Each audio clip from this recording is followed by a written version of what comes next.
प्रिय मित्रों, नमो नमः। संस्कृत कौमुदी में आप सभी लोगों का स्वागत है।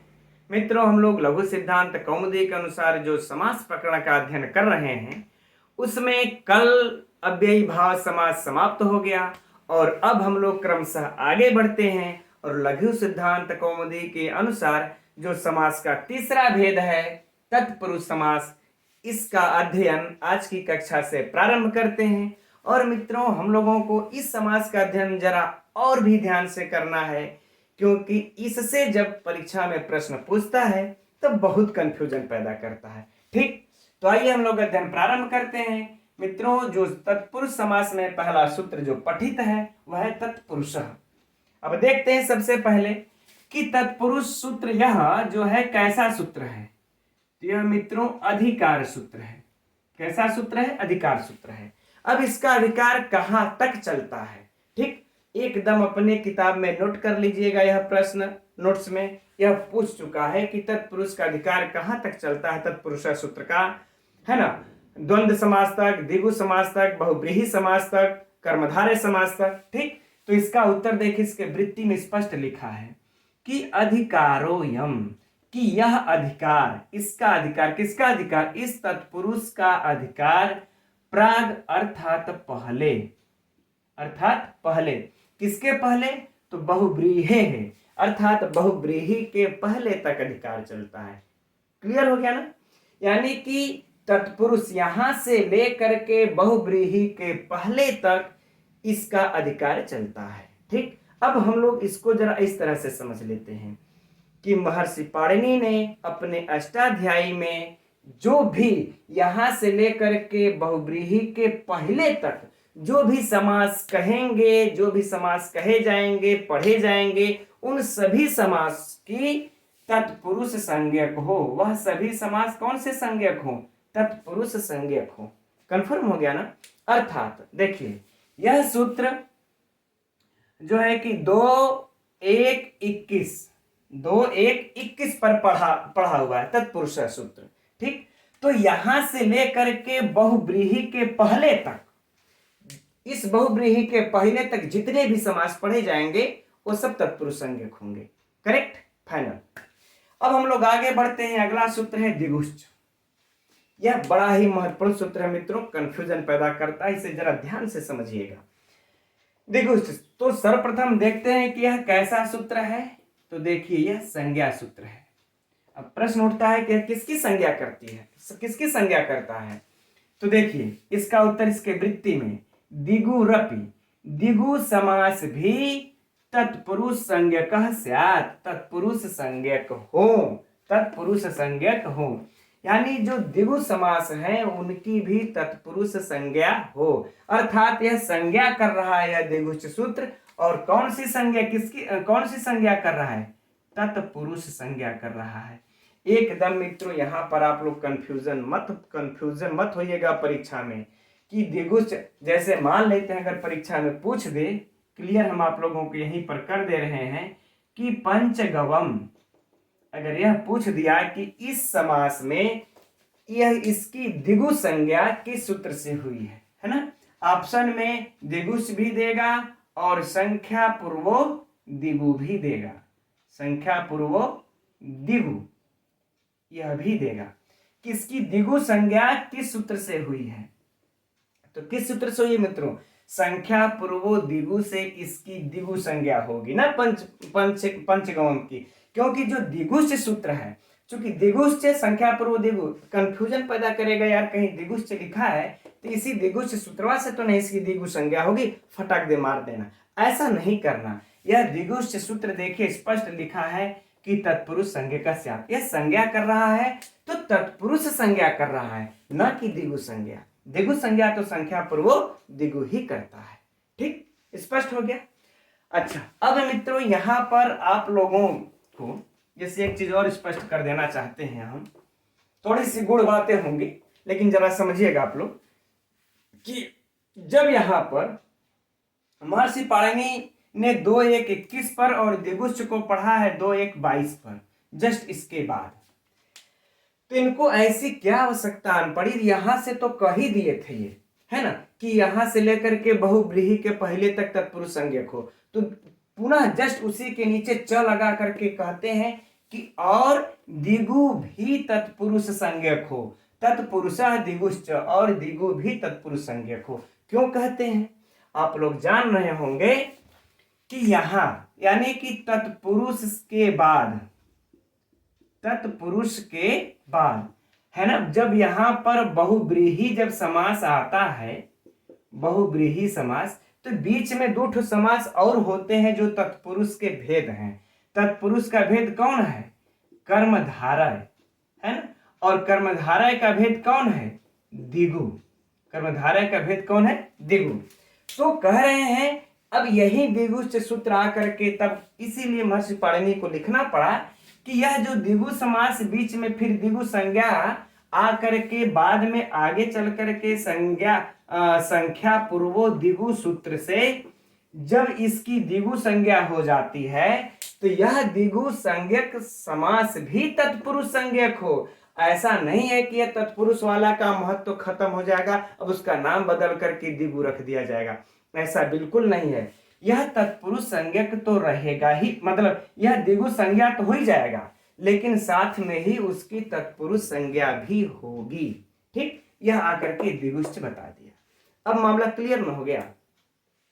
अब प्रश्न आप लोगों के दिमाग में और उठता होगा कि ये बताइए तब ऐसी क्या आवश्यकता आन पड़ी कि जब उनकी दिगु संज्ञा जब कर ही चुके थे तो उसको पुनः इस दिगुश्च सूत्र के द्वारा उसको तत्पुरुष संज्ञा बनाए रखने की क्या आवश्यकता थी? अरे दिगु हो गया, हो गया, अब उसको फिर कह रहे हैं दिगुश्च से नहीं भाई, दिगु समास तो है ही है लेकिन उसको तत्पुरुष संज्ञा भी बने रहने दो इस सूत्र के द्वारा, वह तत्पुरुष संज्ञक हो। क्या ऐसी आवश्यकता आन पड़ी? इसका उत्तर मित्रों हम लोग थोड़ा सा गूढ़ बातें हैं लेकिन यथास्थान समझाएंगे जब आएगा तो, लेकिन यहां भी थोड़ा सा हम लोग समझ लेते हैं। देखिए, एक सूत्र है राजा सखी भ्यष्टच, इसमें राजन शब्द से जैसे देखिए तत्पुरुष संज्ञा, तत्पुरुष समास से टच का विधान किया जाता है, टच का विधान होता है सूत्र से सब तत्पुरुष जो संज्ञक होते हैं उसमें, लेकिन यह टच का विधान इस जो दिगु समास है ना इसमें भी टच का विधान होता है। तो अब यह तत्पुरुष से टच होता है, विधान तो यह से टच होता है, तो जो दिगु समास हो जाएंगे उसमें फिर टच प्रत्यय नहीं लग पाएगा। तो इसीलिए इन्होंने कह दिया कि जब इस दिगु समास को हम तत्पुरुष संज्ञा जब बनाए रहेंगे तो उस तत्पुरुष वाले के नियम से हम दिगु वाले में भी टच लगा सकते हैं। इसीलिए उन्होंने कह दिया कि इस दिगु समास की भी तत्पुरुष संज्ञा बनी रहे, है ना। ऐसा जब हम लोग आगे आएंगे ना, राजा सखी भ्यष्टच सूत्र जब पढ़ेंगे तब वहां पर स्पष्ट करके बताएंगे। फिर हाँ, आप लोगों के इन दोनों प्रश्नों का समाधान हो गया होगा। ठीक, अब परीक्षा उपयोगी प्रश्न जो बनते हैं उसको देख लेते हैं फिर से पुनः। तत्पुरुष का अधिकार कहां तक चलता है मित्रों? बहुव्रीहि के पहले तक। ठीक, दिगुश्च कैसा सूत्र है? संज्ञा सूत्र है। किसकी कौन सी संज्ञा करता है? तत्पुरुष संज्ञा करता है। और किन शब्दों की तत्पुरुष संज्ञा करता है? किसकी तत्पुरुष संज्ञा करता है? तो दिगु समास की तत्पुरुष संज्ञा करने की यह क्षमता रखता है, दूसरे किसी की नहीं करेगा कि नहीं किसी और को भी उठा के हम कर दें। तो किसकी तत्पुरुष संज्ञा करता है?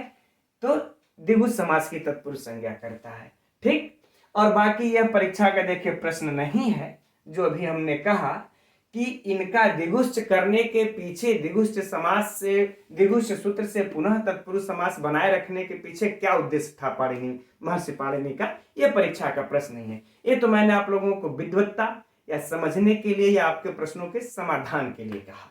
ठीक, अब आइए हम लोग आगे बढ़ते हैं, अगले सूत्र के तरफ चलते हैं। अब आइए हम लोग तत्पुरुष समास में अगले सूत्र को देखते हैं। अगला सूत्र है द्वितीया श्रितातीत पतीत गतात्यस्त प्राप्ता पन्नहि, है ना। तो सबसे पहले हम लोग देखते हैं यह कैसा सूत्र है। तो मित्रों यह विधि सूत्र है, क्योंकि यह थोड़ा सा सरल सूत्र है, आप सभी लोग जानते होंगे, फिर भी हम लोग देखते हैं इसमें से भी प्रश्न पूछे जाते हैं। ठीक, यह विधि सूत्र है। अब प्रश्न उठता है यह किसका विधान करता है? तो यह समास का विधान करता है। राइट। लेकिन यह समास का जो विधान करता है यह विकल्प से करता है, याद रहे, विकल्प से करता है, यह नित्य नहीं करता है। ठीक, तो अब हो गया ना। अब सुनिए इसके पूरे अर्थ को कि द्वितीया यानी द्वितीयांत सुबंत का श्रित अतीत पतीत ग तत्यस्त प्राप्त आपन्न 7 हुए ना, 1 2 3 4 5 6 7, इन सातों के मतलब इनके इन श्रित आदि सुबंतों के साथ विकल्प से समास होता है। करेक्ट, फिर से सुन लीजिए, इस किसी भी द्वितीयांत सुबंत का इनके साथ, इन सुबंतों के साथ विकल्प से समास होता है। अब यहीं पर हम लोगों का जो तत्पुरुष जो अधिकार सूत्र पढ़े थे अभी, वह अधिकार सूत्र यहां पर आकर के कह देगा कि वह समास तत्पुरुष संज्ञक होगा, है ना। चूंकि वह अधिकार कह दिए हैं कि जितने भी समास कहे जाएंगे वह सभी बहुब्रीहि से पहले तक तत्पुरुष संज्ञक होंगे, यह तत्पुरुष का अधिकार चलेगा। तो वह अधिकार सूत्र यहां आकर के कह देता है कि द्वितीयांत सुबंत का जो श्रित आदि सुबंतों के साथ समास विकल्प से होता है वह समास तत्पुरुष संज्ञक होगा। राइट, अब हम लोग इसका पहले एक उदाहरण देख लेते हैं सिद्धि के साथ, और बाकी सबका एक साथ देख लेंगे। तो इसका जो उदाहरण मित्रों बनता है कृष्णम श्रितः। क्या है? कृष्णम श्रितः। ठीक, यह देखिए, यह कृष्णम क्या है? द्वितीयांत सुबंत है। इसके बाद श्रित आ गया तो यह कंडीशन पूरा हुआ ना, द्वितीयांत सुबंत कृष्णम, इसके बाद श्रित आ गया तो कंडीशन जब पूरा हो गया तो हम विकल्प से समास करके कृष्ण श्रितः लिख देंगे, कृष्ण श्रितः बना लेंगे। आगे बातें ना। अब हम यदि साहित्य लिख रहे हो, चाहे बोल रहे हो, चाहे कोई भी ग्रंथ लिख रहे हो, तो यह भी सही है, यह भी सही है, क्योंकि विकल्प से समास कर रहे हैं। अच्छा, हम लोग जो अव्ययी भाव में पढ़े थे, तो भैया अगर ये आ गया है कि कृष्णस्य समीपम, जो वहां पर हम लोग पढ़े थे, कृष्णस्य समीपम यदि आ गया तो आपको नित्य समास करना है, ऐसे नहीं लिखना है। आपको नित्य समास करके उपकृष्णम ही लिखना पड़ेगा, है ना, उपकृष्णम ही लिखना पड़ेगा। कृष्ण समीपम लिख देंगे अगर अपनी रचना में तो यह शुद्ध माना जाएगा। ठीक, राइट। चलिए, तो ये विकल्प से समास किया, आप यह भी कर सकते हैं, यह भी कर सकते हैं। अब कृष्ण श्रितः लेकिन बनेगा कैसे? अब इसकी अलौकिक विग्रह करके, इसका अलौकिक विग्रह करके इसकी सिद्धि करते हैं। तो कैसे बनेगा मित्रों? कृष्ण अम धन, अब श्रित सु यहां पर लिख लेते हैं, चलिए कोई बात नहीं, श्रित सु हो जाएगा। कृष्ण अम धन श्रित सु। अब ये बन गया। चलिए, अच्छा, इसको भी हम लोग नीचे ही लिख लेते हैं, तब थोड़ा सा समझने में आसानी रहेगी। कृष्ण अम धन श्रित सु, राइट। अब देखिए यहां पर फिर वही झगड़े होंगे जिसकी चर्चा हम लोग कर चुके हैं कि इसमें से पहले कौन आएगा, कृष्ण रहेगा कि श्रित रहेगा। तो अब हम लोग देखेंगे कि इसकी उपसर्जन संज्ञा इसमें से किसकी हो रही है। तो उपसर्जन संज्ञा मित्रों उसी की होगी जो सूत्र में प्रथमा विभक्ति में पठित हो। तो इसमें देखिए, इस पूरे में यहां से लेकर के आपको यह द्वितीया शब्द ही है जो प्रथमा में पठित है ना। तब हम लोग इसमें देखेंगे कि इसमें प्रथमा में पठित शब्द कौन है, अरे सॉरी, द्वितीया में पठित शब्द कौन है। तो देखिए कृष्ण अब में द्वितीया है।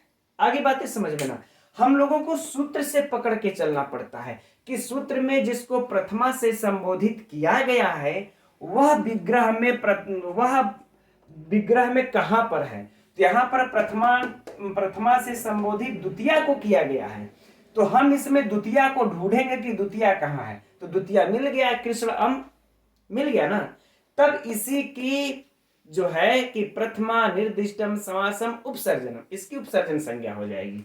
फिर उपसर्जनम पूर्वम से इसका पूर्वरूप होकर के कृष्णम, तो पहले अब वो है तब वो पहले ही रह जाएगा, श्रित को जाने नहीं देगा। अब कृष्णम श्रितसु, फिर बाकी प्रक्रिया वही होगी जिसका हम लोग बार बार अध्ययन कर चुके हैं। कृत तद्धित समासाश्च सूत्र से इसकी प्रातिपदिक संज्ञा होगी, है ना। किस सूत्र से? कृत तद्धित समासाश्च सूत्र से प्रातिपदिक संज्ञा सुपो धातु प्रातिपदिकयों से इसके सु आदि का लोप हो जाएगा। जब लोप हो जाएगा तो क्या बचेगा? कृष्ण और फिर ये श्रित बन गया, कृष्ण श्रित। ठीक। अब इसके बाद एक देश विकृत मनन्यवत सूत्र से इसकी प्रातिपदिक संज्ञा अक्षुण्ण बनी रहती है। अब वह उसके द्वारा हम लोग इससे सु आदि की उत्पत्ति कर लेंगे। ठीक। जब सु आदि की उत्पत्ति कर लेंगे यहां पर, तो इसमें का जो है ऊ का इस संज्ञक होकर के लोप होकर के क्या बच जाएगा? यहां पर स बचेगा। ठीक, ये स हो गया, स बचेगा। तो अब यहां पर हम लोगों का कौन सा सूत्र लग जाएगा? सस जुसो रू। कौन सा सूत्र लग जाएगा? सस जुसो रू। इस सूत्र के द्वारा इस स को क्या आदेश हो जाएगा? अर्थात र आदेश हो जाएगा, है ना। कृष्ण श्रित धन र। ठीक। अब अगला सूत्र हम लोगों का लग जाएगा कौन? खरवसानयो। खरवसानयो विसर्जनीयस्य, कि अगर इसके बाद अवसान है, कुछ है नहीं है, तो इसको विसर्ग होकर के क्या हो जाएगा? कृष्ण श्रीतः, है ना। अब विसर्ग कर देगा खरवसानयो से। जब यहां पर इसको कृष्ण श्रीतः बन गया हम लोगों का, अब है ना, तब होगा कि इसका रूप भी चलेगा, है ना। तो हम लोग देखेंगे कि यह कौन से लिंग का है, यह कौन से लिंग का है। तो एक सूत्र आ जाता है कि परवलिंग द्वंद्व तत्पुरुषयो, कि बाद वाला, ये वाला जिस लिंग का होता है उसी लिंग का हम ही पूरे को मानेंगे कि पूरे में वही लिंग है। तो ठीक, तो हम श्रित को देखते हैं, तो श्रित जो है कि पुल्लिंग का शब्द मिलता है। श्रित कैसा शब्द है? पुल्लिंग का। तो अब यह पूरा शब्द पुल्लिंग का हो जाएगा। तो जब पुल्लिंग का हो जाएगा तो अंतिम में क्या है? अ। तो जैसे राम का रूप चलता है, रामः रामौ रामाः, ठीक है ना, अब वैसे ही इसका भी रूप चल पड़ेगा। कृष्ण श्रीतः, है ना, कृष्ण श्रीतः, कृष्ण श्रीतौ, है ना, कृष्ण श्रीतौ और कृष्ण श्रीता, है ना। इसी प्रकार से इसका भी रूप चल पड़ेगा, राइट। अब इसमें के बाकी जो शेष है मित्रों, अतीत पतीत, अब इसका भी उदाहरण एक बार में देख लेते हैं। इसकी सिद्धि में यही है, बाकी सब की सिद्धियां इसी प्रकार होंगी। अगर आप लोगों की इच्छा होगी तो आप लोग स्वतः अपने से सिद्धि करते रहिएगा। तो मैं अब उसे नोट कर लेता हूं। तो अब इस सूत्र से शेष बचे उदाहरणों को भी मित्रों हम लोग देख लेते हैं। तत्पश्चात इनसे संबंधित परीक्षा उपयोगी प्रश्नों पर चर्चा करेंगे। ठीक, तो देखिए, अरण्यम अतीत है, जो अतीत का है, अरण्य अतीत अर्थात वन को पार किया हुआ।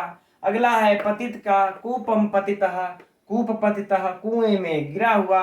ग्रामम गतः, ग्राम गतः, गत का, गांव को गया हुआ। सुखम प्राप्तः, सुख प्राप्तः, सुख को प्राप्त। दुखम आपन्नः, दुखापन्नः, दुख को प्राप्त। इन सभी में मित्रों वही सिद्धि होगी जिस सिद्धि से हम लोगों ने भी कृष्ण श्रीतः का सिद्ध किया। ठीक है मित्रों। अच्छा, अब इसमें जो परीक्षा में पूछेगा तो देखिए यही सब प्रश्न होंगे कि अरण्यम अतीत, ये जो अरण्य अतीत है इसमें किस सूत्र से समास हुआ है? तो यह द्वितीयांत इसी सूत्र से समास हुआ है। द्वितीया श्रितातीत पति से समास हुआ है। अब अगला प्रश्न जो होगा, अरण्यातीतः में कौन समास है? तो तत्पुरुष समास है। ठीक। अब अगला प्रश्न होगा कि अरण्यातीतः का लौकिक विग्रह अरण्यमतीतः। ठीक है। अब इससे ज्यादा अब सब के लिए वही लागू हो जाएगा, इन सब में भी आगे कुपतिता सब में। तो इससे ज्यादा हम समझ रहे हैं मित्रों, परीक्षा में अब कोई भी प्रश्न इससे पूछने वाला नहीं है। ठीक, चलिए अब हम लोग आगे बढ़ते हैं, इसमें बहुत ज्यादा समय वेस्ट करने की जरूरत नहीं है। अब आइए हम लोग तत्पुरुष समास में अगले सूत्र को देखते हैं।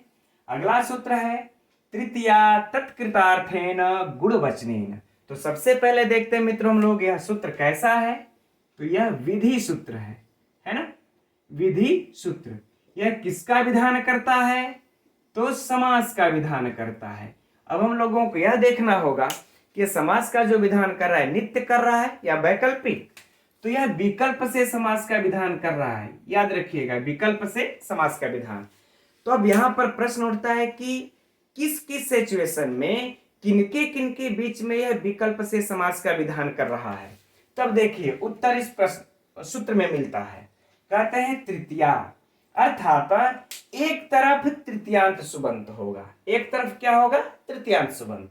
दूसरे तरफ क्या होगा? तो कह रहे तत्कृतार्थेन गुणवचनेन, अर्थात तत् तत् मतलब उसी, किससे? उस तृतीयांत अर्थ के द्वारा कृत, तत्कृतार्थेन तृतीयांत अर्थ के द्वारा कृत गुण सुबंत से, गुणवचनेन गुण सुबंत से के साथ विकल्प से तृतीया तत्पुरुष समास होता है ना। थोड़ा सा आप लोगों को यह कठिन लग रहा होगा, लेकिन फिर से एक बार सुन लीजिए कि एक तरफ तृतीयांत सुबंत होगा, दूसरी तरफ तृतीयांत अर्थ के द्वारा कृत गुण सुबंत होगा। इन दोनों के बीच, इन दोनों में विकल्प से तृतीया तत्पुरुष समास होगा। थोड़ा सा पटा लग रहा होगा, उदाहरण से सब समझ में आ जाएगा। अब आइए उदाहरण को हम लोग देखते हैं मित्रों। देखिए, संकुलया खंड, यह इसका हो गया लौकिक विग्रह। जब समासिक पद बनेगा तो क्या बन जाएगा? संकुला खंड, राइट। अब देखिए इसका अलौकिक विग्रह कर लेते हैं, सब स्पष्ट हो जाएगा। तो अलौकिक विग्रह क्या हो जाएगा? संकुला, संकुला धन, संकुला टा धन खंड सु, खंड सु। ठीक। अब देखिए यहां पर, अब यहां पर समझने वाली बात अब आ गई। तो कह रहे हैं कि देखिए यहां पर संकुला टा, यह तृतीयांत सुबंत है ना, तृतीयांत सुबंत हुआ। तो हमारा ये तृतीयांत सुबंत हो एक तरफ, ये वाला कंडीशन पूरा। अब हम लोग देखते हैं कि ये जो दूसरे तरफ वाला कंडीशन है, ये वाला कंडीशन क्या यह पूरा करता है या नहीं करता है। तो देखिए यह कह रहा है कि तत्कृतार्थेन, यानी कि उसी तृतीयांत अर्थ के द्वारा कृत गुणवाचक। तो ये देखिए यह संकुला अर्थात सरौते से किया गया टुकड़ा। तो ये जो खंड हुआ, टुकड़ा हुआ, इसी सरौते ने किया है ना, दूसरा कौन किया? इसी सरौते ने किया है। तो इसी के द्वारा कृत हुआ और गुण हुआ, जो खंड हुआ यह गुण सुबंत हुआ, तो ये खंड सुसुबंत हो गया। अब बात स्पष्ट हो गई कि एक तरफ तृतीयांत सुबंत और दूसरी तरफ इसी के द्वारा किया गया टुकड़ा है। अगर इसके द्वारा यह किया गया नहीं रहता तब समास नहीं होता, इसीलिए इन्होंने कहा तत्कृत, कि उसी के द्वारा किया हुआ होना चाहिए। ठीक हो गया, अब बातें समझ में आ गई। अब हम लोग संकुला खंड कैसे सिद्ध हुआ, तो फिर से वही बातें होगी। इसमें किसकी देखेंगे? उपसर्जन संज्ञा होगी। तो उपसर्जन संज्ञा वही होगी।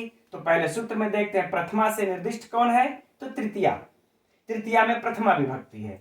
अब यहां पर देखिए तृतीया कौन है? संकुला। तो इसकी उपसर्जन संज्ञा होके पहले फिर हो जाएगा खंड, तो क्या हो जाएगा? संकुला खंड,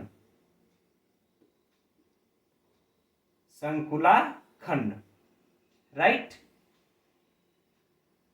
ठीक। अब इसके बाद हम लोग क्या कर लेंगे? इसके आगे सु आदि की उत्पत्ति कर लेंगे, तो फिर से वही बातें आ जाएंगी, है ना। बाकी सूत्रों से लगते हुए सु का संज्ञक होकर के लोप होकर के स बचेगा, उसके बाद ससजुसो रू से रू आदेश होकर के खरवसानियों से इसका विसर्ग होकर के क्या बन जाएगा? यहाँ पे संकुला खंड, संकुला खंड। स्पष्ट हो गया अब? ठीक, कोई कठिनाई नहीं है मित्रों इसमें। अच्छा, इसके लिए एक प्रत्युदाहरण भी देते हैं कि अक्षणाकार। अब प्रत्युदाहरण देख लेते हैं कि अक्षणाकार अर्थात कि आंख से काना, आंख से काना। अब जरा ये बताइए यहां पर ये भी देखिए अक्षणा तृतीयांत सुबंत है, लेकिन इसके बाद जो काणा शब्द आया है, यह क्या इस आंख ने इसको कहना किया, आंखिया का अपने आप को फोड़ ली है? नहीं फोड़ी है, आंख तो अपने आप को फोड़ी नहीं, आंख ने इसको कहना थोड़े किया है। इसलिए यह तत्कृतार्थेन नहीं है, जो यहां पर बोले तत्कृतार्थेन, यानी कि तृतीयांत सुबंध के द्वारा ही किया हुआ होना चाहिए, तभी समास होगा, नहीं तो नहीं होगा। इसलिए अक्षरा काड़ा में समास नहीं हुआ। आगे बातें समझ में? ठीक। अब इसमें से अब जो प्रश्न पूछेगा मित्रों, हालांकि एक और समास करता है ये, उसको हम लोग भी देखेंगे। अब इसमें पहले प्रश्न को देख लेते हैं। तो यदि इसमें से जो परीक्षा के लिए प्रश्न पूछेगा मित्रों, तो यही पूछेगा इस समासिक पद में संकुला खंड में किस सूत्र से समास हुआ है? तो तृतीया तत्कृतार्थेन गुण वचनेन से समास हुआ है। लौकिक विग्रह संकुलया खंड, अलौकिक विग्रह संकुलाटाधन खंड सु। यह 3 प्रश्न हो गया। अब इसमें कौन सा समास है? तो तृतीया तत्पुरुष समास है, वैकल्पिक। ठीक। अब हमारे विचार से में चौथा प्रश्न नहीं बनता। ठीक। अब इसमें एक चीज में और समास हो रहा है, उसको मैं वहां पर कहना भूल गया, अब यहीं से समझ लेते हैं कि तृतीयांत सुबंत का अर्थ के साथ भी समास होता है, अर्थात एक तरफ तृतीयांत रहेगा, दूसरी तरफ अर्थ रहेगा, तो भी समास हो जाएगा। अब इसका उदाहरण आइए हम लोग देखते हैं। अगला उदाहरण इसमें जो है मित्रों, वह है धान्येन अर्थ। धान्येन अर्थ अर्थात धान्य से प्रयोजन, इसका समासिक पद बन जाएगा धान्यार्थ। धान्यार्थ ये समासिक पद हो गया। ठीक। अब इसका जो अलौकिक विग्रह हो जाएगा वह हो जाएगा धान्य टा धन अर्थ अर्थ सु, यह इसका अलौकिक विग्रह हो जाएगा। तो अब यहां पर देखिए, यह सूत्र के द्वारा चूंकि यहां पर अर्थन के 2 अर्थ लिए गए हैं, तो यहां पर कह रहे कि तृतीयांत सुबंत का अर्थ के साथ भी समास होता है। तो देखिए यहां पर तृतीयांत सुबंत धान्य है, यहां पर अर्थ ये सुबंत आ गया है, तो इसका भी विकल्प से समास होकर के धान्यार्थ बनता है। बाकी शेष प्रक्रिया वैसे रहेगी, बस यहां पर एक चीज कंडीशन ये हो जाएगा कि धान्य के बाद यहां पर जब लोप हो जाएगा विभक्तियों का यशु आदि का, तो अर्थ होगा, है ना। तो यहां पर दीर्घ संधि होकर के अकः सवर्णे दीर्घ से क्या बन जाएगा? धान्यार्थ। फिर वही सुआदि की उत्पत्ति करके उसी प्रकार से हम धान्यार्थ बना लेंगे। अब बाकी प्रक्रिया मित्रों जो पीछे का क्लास देखे होंगे उनको तो ये प्रक्रिया सब रट सी गई होंगी, क्योंकि इसकी चर्चा हम लोगों ने कई बार कर ली है। ठीक। अब इसका इसी प्रकार से अन्य उदाहरण इसका जो और कुछ बनता है वो उदाहरण है, जैसे पुण्यनार्थ, पुण्यार्थ, हिरण्यार्थ, ये सब भी आप लोग नोट कर लीजिएगा। अब आइए हम लोग अगला सूत्र देखते हैं। तो अगला सूत्र है मित्रों कर्तृकर्णे कृता बहुलम। तो आइए देखते हैं। सबसे पहले यह कैसा सूत्र है? विधि सूत्र है ना। यह भी क्या करता है? किसका विधान करता है? समास का विधान करता है, और वो भी वैकल्पिक ही विधान करता है। यह किस सिचुएशन में विधान करता है? तो देखिए, करें कर्तृकर्णे कृता बहुलम, अर्थात एक तरफ इधर कर्ता हो या फिर करें करण हो, और यह कर्ता या करण तृतीया पद से युक्त हो, अर्थात क्या हो? तृतीयांत हो, तृतीयांत हो, तृतीयांत सुबंत हो, और इसके बाद करें इधर कृता, अर्थात कृदंत प्राकृतिक सुबंत हो। क्या हो? कृदंत सुबंत हो। कृदंत प्राकृतिक सुबंत अर्थात कृदंत सुबंत ही उसको कहेंगे, या कृदंत सुबंत हो, तब कह रहे बहुलता के साथ समास हो जाएगा। अब आइए हम लोग इसका उदाहरण देखते हैं। तो पहले कर्ता वाला उदाहरण देखते हैं। कर्ता वाला उदाहरण है मित्रों हरिणा त्रातः, हरि के द्वारा रक्षित। बन क्या जाता है इसका समासिक पद? हरित्रातः, हरित्रातः, यही बनता है। देखते रहिएगा। अब इसका अलौकिक विग्रह क्या हो जाएगा? देखिए, हरि टा धन त्रात सु, है ना, त्रात सु। अब हम लोग यह देखते हैं क्या इस कंडीशन को पूरा कर रहा है कि नहीं। तो देखिए यह कर्ता अर्थ में हरि है, हरि ने रक्षा किया तो कर्ता हुआ। कर्ता अर्थ में जो है कर्तिकर्णोस तृतीया सूत्र से यहाँ पर तृतीया विभक्ति हुई है। किस सूत्र से हुई है? कर्तिकर्णोस तृतीया सूत्र से इसमें तृतीया विभक्ति हुई।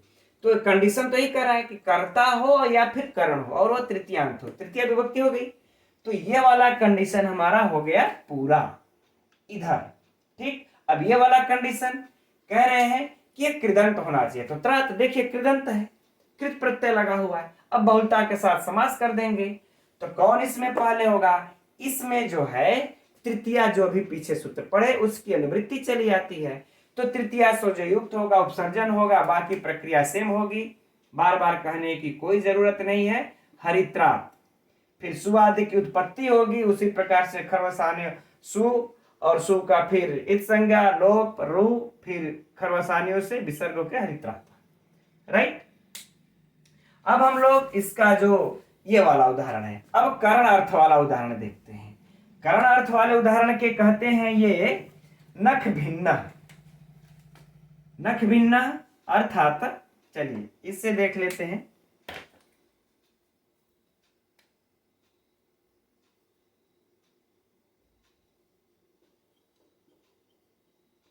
नखई भिन्न, ठीक, क्या बन जाता है? नख भिन्न। राइट, नख भिन्न बन गया। अलौकिक विग्रह क्या हो जाएगा इसका? नख टा धन भिन्न सु, यह हमारा इसका अलौकिक विग्रह हो जाएगा। ठीक है, अब देखिए यहां पर, और यहां पर नख टा भिस, नखों से है ना, यहां पर नखों से बहुवचन होगा तो यहां पर भिस होना चाहिए ना, क्योंकि नखों से तो टा भ्याम भिस, यहां पर बहुवचन होगा भिस। नख भिस धन भिन्न सु हो गया। अब देखिए यहां पर ये जो नख भिस है यह तृतीया विभक्ति है और किस अर्थ में है? करण अर्थ में है। कैसे? क्योंकि नख से फड़ा गया तो साधन हुआ, तो नख क्या हुआ? करण हुआ, और करण हुआ इसमें भी जो है कि कर्तृ तृतीया से तृतीया विभक्ति है। और इधर देखिए भिद से जो है कि कद प्रत्यय लग करके तद्धिता, मतलब ये कृदंत का प्रत्यय लग करके यह भी क्या है? कृदंत है। तो यह तृतीयांत हुआ, यह कृदंत सुबंत हुआ, तो इन दोनों में इससे क्या हो जाएगा? समास हो जाएगा। समास होकर के क्या बन जाएगा? फिर से वही सारी बातें होंगी और नख भिन्ना बन जाएगा। फिर से कहने की कोई जरूरत नहीं है। अब हम लोग परीक्षा के इसके लिए प्रश्न ढूंढते हैं। प्रश्न बस यही बनेगा मित्रों, नख भिन्न में किस सूत्र से समास हुआ है, या हरित्रातः में किस सूत्र से समास हुआ है? तो कर्तृकर्णे कृता बहुलम से समास हुआ है। अब इसके बाद इसमें इसका लौकिक विग्रह, अलौकिक विग्रह, और इसमें कौन सा ये दे सकता है कि नख भिन्ना में किस अर्थ में हुआ है कि कर्ता करण कर्म, तो इसमें किससे हुआ? करण, और इसमें किसमें हुआ? कर्ता। ठीक, बस अब इससे ज्यादा तो हमको नहीं लग रहा है कि कोई भी प्रश्न बनेगा, सारा प्रश्न इसी में हो गए। अच्छा मित्रों, एक और है इसमें जो है कि कृत ग्रहणे गति कारक पूर्वस्यापि ग्रहणम परि से एक और बनता है, उसको बस आप हम लोग इसी तरह देख लेते हैं। नख निर्भिन्न, अर्थात ये जो निर लगा है बीच में गति संज्ञक होते हैं, तो कहते हैं कि यह इससे भी समास हो जाता है, अर्थात नख निर्भिन्न भी बनता है। ठीक है, तो हम लोग इसको भी याद रखेंगे, नख भिन्न नख निर्भिन्न, ये दोनों बनता है, दोनों का अर्थ एक ही होता है। तो परीक्षा में हम लोग इससे कंफ्यूज नहीं होंगे। ठीक है मित्रों, अब जो देखिए जो अगला सूत्र है वह है चतुर्थी तदार्थ बलहित सुख रक्षित है, ये वाला सूत्र है। और ये वाला सूत्र जब खुलेगा थोड़ा सा लंबा जाएगा, तो हम लोग अब इसके लिए थोड़ा सा आज हम भी थके हुए हैं विद्यालय में, तो अब इसके लिए हम लोग कल से अध्ययन इसका करते हैं, इस सूत्र का कल के ये क्लास के लिए रहने देते हैं। क्योंकि आज आप लोगों को कितना तत्पुरुष तो समझ में आ ही गया होगा, अब कल से और भी आसान हो जाएगा। ठीक है मित्रों, तो अब कल मिलते हैं हम लोग। नमो नमः।